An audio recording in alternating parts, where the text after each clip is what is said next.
Okay, so Israel, what do you think about it, the country? Well, okay, so Israel is, that's just a whole basket of issues, isn't it? Israel's, an absolutely amazing country and important to almost every single culture on this planet for one reason or another. This tiny little piece of land, but with a very ancient people group, multiple ancient people groups that live there.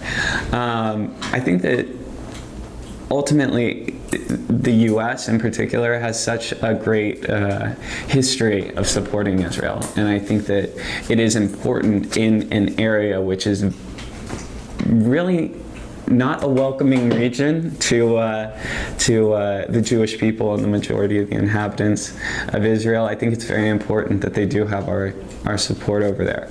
But it's also important to not be blinded by that, to the fact that there are abuses that are in place in Israel right now, and it is unwise to allow any friend to go unchecked if there's genuinely human rights issues, and I think that everyone would have to admit that there are concerns with how Palestine is treated, and there's concerns with how Palestine also addresses their issues with Israel. This isn't necessarily anything that we as American people should be involved in, or can be involved in. It's something that really does have to be worked out there on a local basis. But when you think about the situation between Israel and the Arab population of the Gaza Strip, Palestine, it is not a situation which can continue. It is something which has to have resolution, necessarily.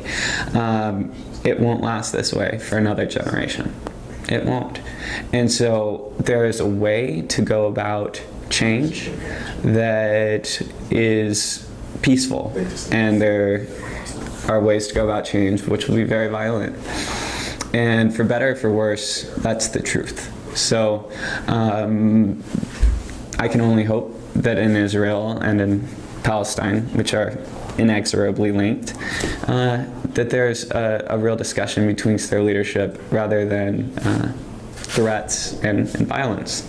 And I hope that both come to the table in the future thinking of each other as equals, because maybe that's really what's missing right now. Okay, thank you. Yeah.